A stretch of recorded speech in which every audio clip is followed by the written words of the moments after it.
After this thing, did King Ahasuerus promote Haman the son of Hammedatha the Agagite and advance him and set his seat above all the princes that were with him. And all the king's servants that were in the king's gate bow and reverence Haman. For the king had so commanded concerning him, but Mordecai bowed not, nor did him reverence. Then the king's servants, which were in the king's gate, said to Mordecai, Why transgress you the king's commandment? Now it came to pass when they spoke daily to him, and he listened not to them, that they told Haman to see whether Mordecai's matter would stand. For he had told them that he was a Jew. And when Haman saw that Mordecai bowed not, nor did him reverence, then was Haman full of wrath. And he thought scorn to lay hands on Mordecai alone, for they had shown him the people of Mordecai. So Haman sought to destroy all the Jews that were throughout the whole kingdom of Ahasuerus, even the people of Mordecai. In the first month, that is the month Nisan, in the 12th year of King Ahasuerus, they cast Pur, that is the Lord, before Haman from day to day and from month to the 12th month, that is the month Adar. And Haman said to King Ahasuerus, There is a certain people scattered abroad and dispersed among the people in all the provinces of your kingdom, and their law are diverse from all people, neither keep they the king's law. So it is not for the king's profit to allow them. If it please the king, let it be written that they may be destroyed. And I will pay 10,000 talents of silver to the hands of those that have the charge of the business to bring it into the king's treasuries. And the king took his ring from his hand and gave it to Haman the son of Hammedatha the Agagite, the Jews' enemy. And the king said to Haman, The silver is given to you, the people also to do with them as it seems good to you.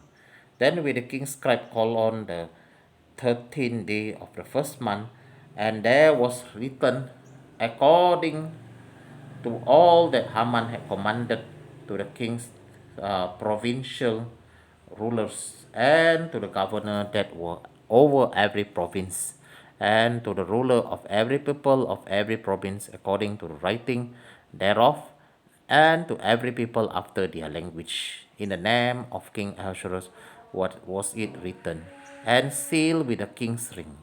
And the letter was sent by post into all the king's provinces to destroy, to kill, and to cause to perish all Jews, both young and old, little children and women, in one day, even upon the 13th day of the 12th month, which is the month Adar, and to take the spoil of them for a prey. The copy of the writing for a commandment to be given in every province was published to all people that they should be ready against that day. The post went out being hastened by the king's commandment, and a decree was given in Shushan the palace. And the king and Haman sat down to drink, but the city Shushan was perplexed.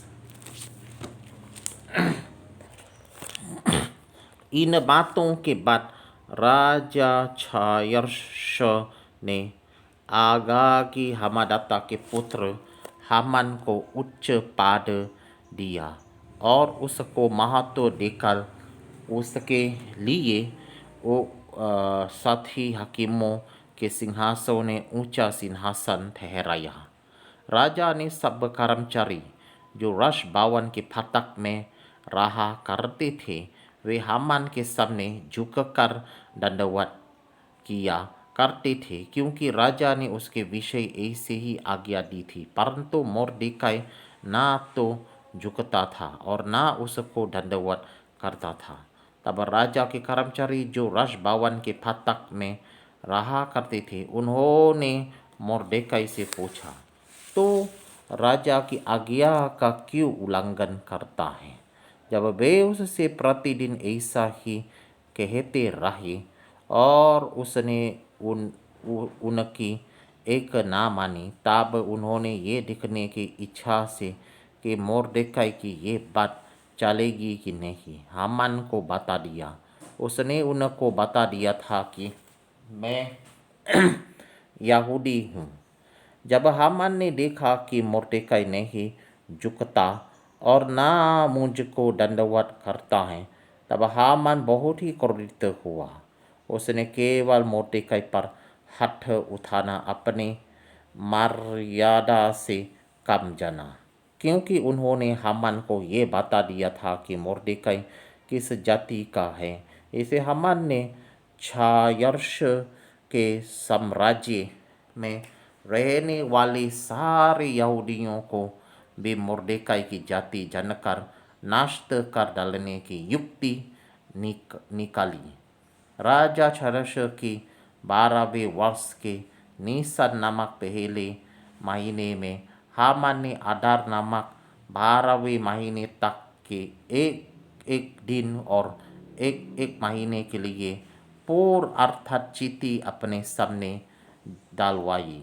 तब हामान ने राजा छरस से कहा, तेरे राज्य के सब प्रांतों में रहने वाले देश देश के लोगों के मादिया में तितर बितर तितर तितर बितर और छिटकी हुई एक जाति है, जिसके नियम और सब लोगों के नियमों में भिन्न है, और वे राजा के कानून पर नहीं चलते। इसलिए उन्हें रहने देना राजा को लाभदायक नहीं है। यदि राजा को स्वीकार हो तो उन्हें नष्ट करने की आज्ञा लिखी जाए, और मैं राजा के भंडारियों के हाथ में राश भंडार में पहुंचाने के लिए 10,000 किक्कर चांदी दूंगा। तब राजा ने अपनी अंगूठी अपने हाथ से उतार कर आंगानी हमदता के पुत्र हामान को, जो यहूदियों को बैरी था, दे दी। और राजा ने हामान से कहा, वो चांदी तुझे ही दी गई है, और वे लोग भी, ताकि तू उनसे जैसा तेरा जी चाहे वैसा ही व्यवहार करे।